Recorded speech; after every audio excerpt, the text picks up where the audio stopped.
கண்ணியமான ஒரு நாள், கண்ணியமான ஒரு தினம்.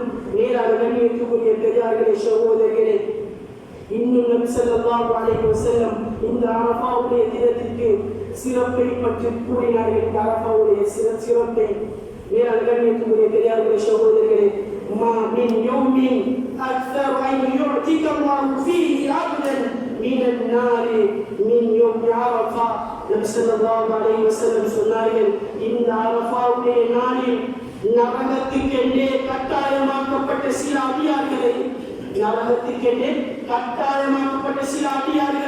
இந்த அரஃபாவுடைய தினத்தில் அல்லாஹ் விடுதலை செய்கின்றான்.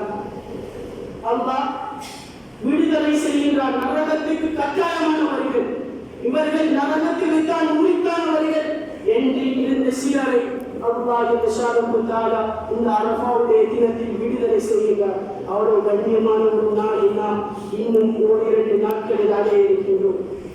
மேலான கண்ணியத்துக்குரிய பெரியார்களே, சகோதரர்களே, இந்த அரஃபாவுடைய நோன்பை பிடித்தால் அல்லாஹ் கொடுக்கக்கூடிய கூலி என்ன தெரியுமா? இந்த அரஃபாவுடைய நோன்பை பிடித்தால் பிடிக்கக்கூடியவர்களுக்கு அல்லாஹ் கொடுக்கக்கூடிய கூலி. நபி ஸல்லல்லாஹு அலைஹி வஸல்லம் சொன்னார்கள், சியாமு யௌமி அரஃபா, அரஃபாவுடைய நோன்பு இருக்கிறது, அதை யாரெல்லாம் பிடிக்கிறார்களோ, அந்த நோன்பை யாரெல்லாம் நோக்கின்றார்களோ அவர்களுக்கு அல்லாஹ் கொடுக்கக்கூடிய கூலி என்ன தெரியுமா? யுகஃபிரு ஸனத்தல் மாதியா வல் பாக்கியா. நபி ஸல்லல்லாஹு அலைஹி வஸல்லம் சொன்னார்கள், முதலாவது ஒரு வருடத்துடைய முந்தைய ஒரு வருடத்துடைய பாவத்தையும் பின்னால் வர இருக்கக்கூடிய வருடத்துடைய பாவத்தையும் அல்லாஹ் மன்னித்து விடுகிறான்.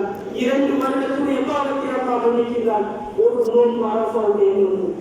இதை யாரும் விட்டுவிடக் கூடாது. தொழிலை விட்டாலும் பிரச்சனை இல்லை, சாப்பாட்டை விட்டாலும் பிரச்சனை இல்லை.